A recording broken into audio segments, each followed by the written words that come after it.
আজকে তোমাদের একটু অন্য ধরনের ভিডিওতে নিয়ে যাচ্ছি। হ্যাঁ, আজকে আমাদের মন্দিরে মানে বাবার যে বিগ্রহ তৈরি মন্দির, সেই মন্দিরের জন্মাষ্টমী উৎসব এর কিছু ঝলক দেখাবো।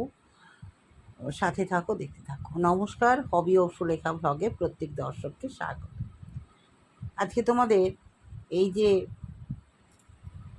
রাধা গোবিন্দ মন্দির দেখছো, এটা আমার বাবার তৈরি, নিজে হাতের। তো বাবা আজ থেকে প্রায় ৫৮ বছর আগে এই মন্দির প্রতিষ্ঠা করেছিলেন। মানে ঠাকুরের সূচনা হয়েছিল, তারপরে আস্তে আস্তে ঠাকুরের মন্দির আমরা করেছি। এই মন্দিরেই ঠাকুরের উৎসব হয়, জন্মাষ্টমী উৎসব আর দোল উৎসব। তো জন্মাষ্টমী উৎসবটা হয় সকাল থেকেই, দেখতেই পাচ্ছ সব আয়োজন, বিভিন্ন টাইপের ভোগ রান্না করে ঠাকুরকে নিবেদন করতে হয়। আমি সব কিছু আমার নিজের বাড়ি থেকে সব বাসনপত্র সব নিয়ে গিয়ে ঠাকুর পুজোর আয়োজন করছি। এটা হচ্ছে বাইরে বারান্দা। তো বাজার হাট সবাই আমার ছেলেই করে দিয়েছে। দোল উৎসবটা পুরো দাদাদের দায়িত্ব, দাদারা সব করে, আমি পুজো পরিচালনা করি। কিন্তু এটা পুরোটাই আমার, পুজো আয়োজন খাবারের আমার, আর সম্পূর্ণ নিজে হাতে ভোগ রান্না করে। এখানে এটা হচ্ছে মালপোয়ার জোগাড় হচ্ছে রুল ময়দা, মানে ময়দা, চিনি, সুজি, মৌরি, একটু সন্দক লবণ আর তার সঙ্গে দুধ দিয়ে ভালো করে এর মধ্যে আবার একটু তালের অংশ দিয়ে মালপোয়াটা তৈরি করতে হবে। কৃষ্ণর প্রধানই হচ্ছে মালপোয়া, নাড়ু। আমি এখানে অনেক রকমের খাবার তৈরি করেছিলাম। আমাকে সাহায্য করেছিল পাড়ার কিছু বৌদিরা এসে, ৩ জন এসেছিল। তো বড় পুজোর আয়োজন, তো তাই একা হয়তো পারি না, তার জন্য মানুষ এসে আমাকে হাতে হাতে একটু সহযোগিতা করে। দেখো, তাল দিয়ে আমি বেশ সুন্দর করে প্রিপারেশনটা করে রেখে দিয়েছিলাম। খুব সুন্দর বড় একদম, বেশি করে তেল দিয়ে এটা ভাজলে দেখতে খুব সুন্দর হয়, লুচির মতন ফোলে। তো দর্শক বন্ধু, ঠাকুরের ভোগ করতে ভীষণই ভালো লাগে এবং একনিষ্ঠভাবে সেটা করতে হয়, আমিও করি।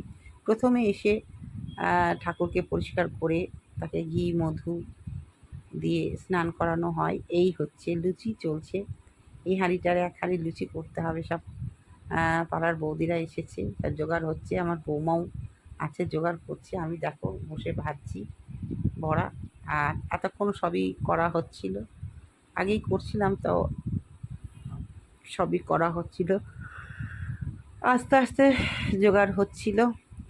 কারণ জন্মাষ্টমী পুজোর সারাটা দিন টাইম পাওয়া যায়। দেখো সাজানোটা মোটামুটি বৌমা, আমি তৈরি করেছি আর বৌমা সাজিয়েছে।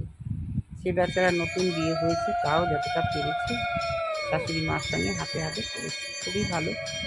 সে আমার নিজের, মানে কী বলবো, বৌমা কিন্তু মেয়ের মতনই, তাকে আমি নিজের মেয়ের মতনই দেখি এবং সব কিছুই তাকে শিখিয়ে পড়িয়ে নিচ্ছি, কারণ আমারও বর্তমানে তাকেই তো সব কিছু করতে হবে। এই পূজা শুরু হয়ে গেছে, সাজিয়ে গুছিয়ে ঠাকুরমশাই চলে এসেছে, পূজা চলছে।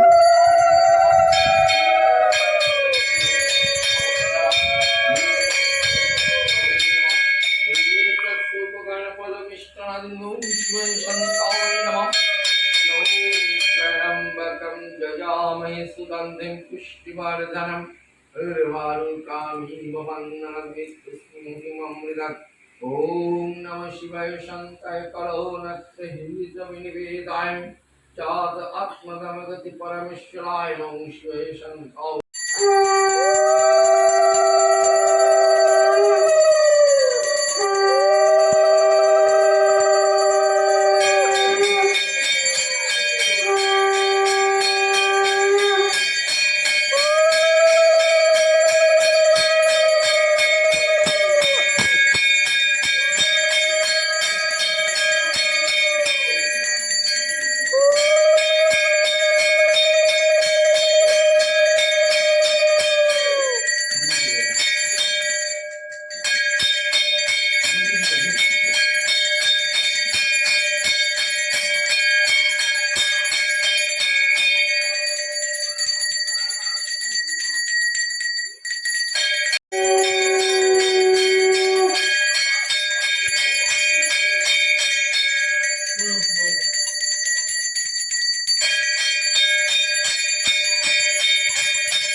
সন্ধ্যায় একটু শতনাম পাঠ হলো, ঠাকুরমশাই এসে রাত্রি 12টায় আমি পুজো দিয়েছিলাম। এই নিয়েই এইভাবেই জন্মাষ্টমীর উৎসব সম্পন্ন হয়ে